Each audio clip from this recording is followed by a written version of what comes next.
ये ओजलर की एसी है और अभी हम ओजलर की एसी की सर्विसिंग करने के लिए आए हुए हैं और ये फ़र्स्ट सर्विस है और फर्स्ट सर्विस में हम इन चीज़ों का ख्याल रखेंगे। अब तक मैं ओजलर के एसी के लिए यूनिट हमने नहीं बताया था कि 1 साल का कितना यूनिट लेगा।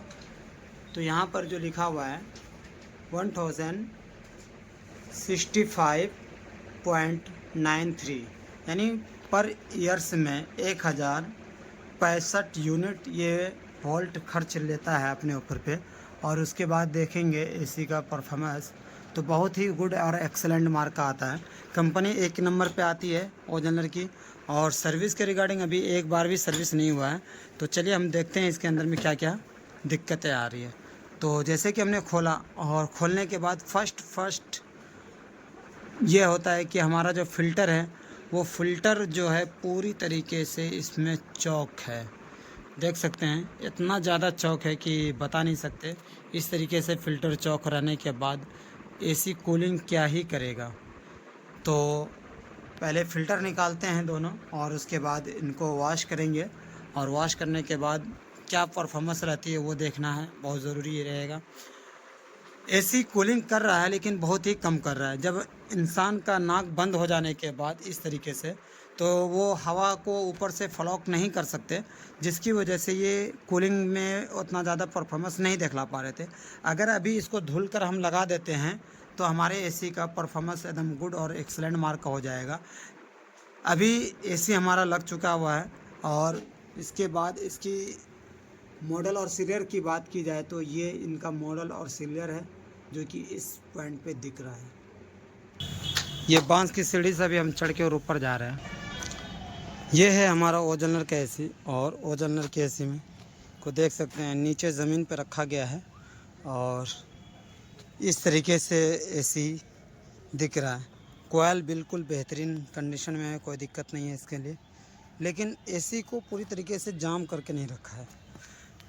एसी को जाम कर रखना चाहिए या नहीं रखना चाहिए, आप हमें कमेंट बॉक्स में ज़रूर बताएं। उससे क्या फ़ायदा मिल सकता है और उससे क्या नुकसान भी हो सकता है वो ज़रूर बताएं। ओजलर डाइकिन मित्सुबिशी में सप्लाई आउटडोर में क्यों दिया जाता है ये भी हमारा क्वेश्चन रहेगा। और ओजलर डाइकिन मित्सुबिशी में इंडोर में क्यों नहीं दिया जाता ये बताएंगे। अभी हमारा जो सामने का फेस है ये भी बहुत ज़्यादा गंदा है और इसको भी हम साफ़ करेंगे जेट मशीन से या जो भी हो पाएगा उसके द्वारा से हम साफ़ करने वाले हैं। आज तक आपने हमारे चैनल के माध्यम से ओजलर की मशीन की इंस्टॉलेशन या सर्विस ये सब नहीं देखे थे। आज हम फर्स्ट टाइम आपको अपने चैनल के माध्यम से दिखलाना चाह रहे हैं। इसके अंदर में जितने भी कॉपर पाइप की काम किया गया है आप देख सकते हैं। प्रॉपर इसके ऊपर पे एक कॉटन चढ़ाया गया है जो कि पेंट का, जो कि बहुत ही कॉपर को शक्ति प्रदान करती है मॉइस्चराइज या इनके डिफेक्टिव होने के लिए उसको रोका जाता है इन चीज़ों के माध्यम से। और इसीलिए हम आपको दिखलाना चाहें कि आपको अगर पैसे कहीं पर खर्च करते हैं तो उसका बेनिफिट ये मिलता है कि आपको चीज़ जो है गुड और एक्सलेंट मार्क का चीज़ मिलता है, जिसकी वजह से हमने इन चीज़ों का ध्यान आपके सामने लेकर आना चाहा कि ओजलर की मशीनों में ये सब चीज़ें बहुत ही मेजर चीज़ों का ख्याल रखा जाता है इन बातों का। तो इन बातों का ख्याल रखा की जाए कि जहाँ पर पैसे लगे वो सर्विस भी बढ़िया लगेगा और सर्विस भी बढ़िया मिलेगा। और सबसे बढ़िया ये कि जो भी चीज़ गुड और एक्सलेंट मार्क का बना होगा उसके ऊपर पे रेट कम और बेस का कहीं पर भी कोई मतलब नहीं बनता।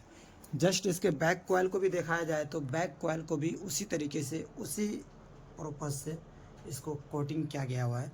और पूरी मशीन को ये रिव्यू इस तरीके से कि वेल एंड गुड, जिस तरीके से हमारा रूम सेंसर को प्रोटेक्शन दिया गया है ये भी बहुत ही बढ़िया क्वालिटी में दिया गया है। ये प्लास्टिक आइटम है लेकिन बहुत ही स्ट्रॉन्ग बनाया गया है और ये सिस्टम भी बहुत ही परफॉर्मेंस देता है क्योंकि नंबर 1 पूरे अगर देखा जाए वर्ल्ड में तो ओजलर की मशीन की कोई मुकाबला नहीं कर सकता, कोई भी कंपनी नहीं कर सकती। और इसकी बैक कॉइल का भी रिव्यू इस तरीके से देखा जाता है। ये हमारा सबसे फ्रंट हुआ और उसके बाद सबसे लास्ट में हमारा ये डाउन वाला ये हमारा ये जो है ये वाला हिस्सा जहाँ पर हमने हाथ रखा है, ये चीज़ जो है अगर साफ़ ना हो तो हमारा एयर फ्लो जो है वो रुक रुक कर आएगा और उसके माध्यम से कूलिंग हमें मज़ा नहीं मिलेगी, जिसकी वजह से इसको भी साफ़ करना बहुत ज़रूरी है। तो अभी हम जेट पंप लेकर आए हुए हैं और जेट पंप से सर्विस करके देखेंगे कि इस मशीन के अंदर में किन किन चीज़ों की कमी है। और अभी जो कस्टमर का रिव्यू है वो बताएंगे कि कस्टमर इसके अंदर में क्या चीज़ कमी पाई गई, वो भी आपको बहुत अच्छी तरीके से बताएंगे। और उसके बाद इसके एम्पियर क्या आते हैं, क्या गैस इसके अंदर में है, वो भी हम शो करेंगे अभी आपने एम्पियर मीटर के माध्यम से। तो बने रहें वीडियो में। ये है हमारा एम्पियर मीटर जो कि एम्पियर को शो किया जाता है, इनसे एम्पियर नापते हैं एसी का कि कितने एम्पियर ले रहा है। और ये है हमारा रूम टेम्परेचर मीटर जो कि रूम की टेम्परेचर को नापता है कि रूम की टेम्परेचर घट रहा है या नहीं घट रहा है, इसके माध्यम से। अब हम इन दोनों को एक साइड में लगा कर देखेंगे कि रूम टेम्परेचर क्या है और एम्पियर मीटर क्या उठा रहा है। तो अभी हमने एसी को ऑन कर रखा है, देखिए ऑन है एसी, और हम इस चीज़ को रिव्यू लेंगे कि हमारे एसी का कूलिंग किस तरीके से हो रहा है। ये हमारा रूम टेम्परेचर मीटर एसी के जस्ट फ्रंट में लगेगा, जो कि एसी की जो फ़ैन की या कूलिंग की जो वर्तमान में फेंकने का जो फ़्लो है वो कितनी कूलिंग कैपेसिटी में दे रहा है, जिसकी वजह से मैं इसके इस पॉइंट पे इसको रखा और उसके बाद इसको यहाँ पे रख कर एसी के सामने जस्ट छोड़ दिया। अब हमारा दूसरा एम्पियर मीटर को चेक इन करेंगे कि एम्पियर मीटर कितना एम्पियर शो कर रहा है। तो देख सकते हैं हमारा एम्पियर मीटर ऑन हो चुका है, 5.9 एम्पियर लिया जा रहा है।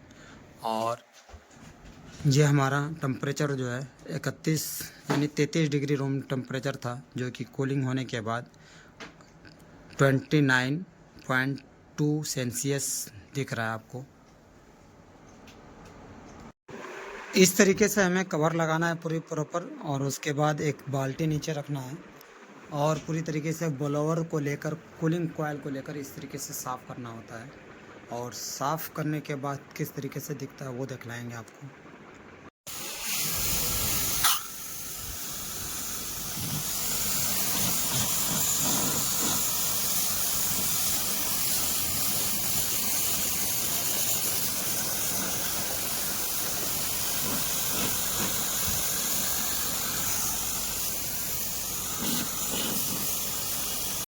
जब इनको वॉश कर देने के बाद का कुछ ऐसा वीडियो आता है, और ये देखने में बहुत ही प्यारा सा एसी है, छोटा सा है, मिनी यानी 1 टन का है। और उस हिसाब से कूलिंग कैपेसिटी जो देखी जाए बहुत ही तगड़ा है इसके अंदर में। पीछे का कॉइल एकदम बिल्कुल फिनिश एकदम बेहतरीन तरीके से धो दिया है।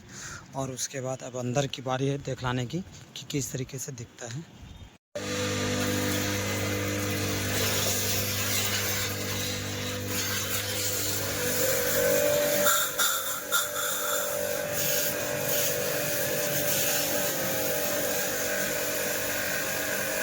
एसी को साफ़ करने के बाद ये कुछ ऐसा रिव्यू है, और इतना बेहतरीन दिख रहा है कि साफ़ करने के बाद अब एयर फ्लो जो है बैक पैनल से भी रुकेगा नहीं, क्योंकि एकदम बिल्कुल साफ़ हो चुका है, देख सकते हैं।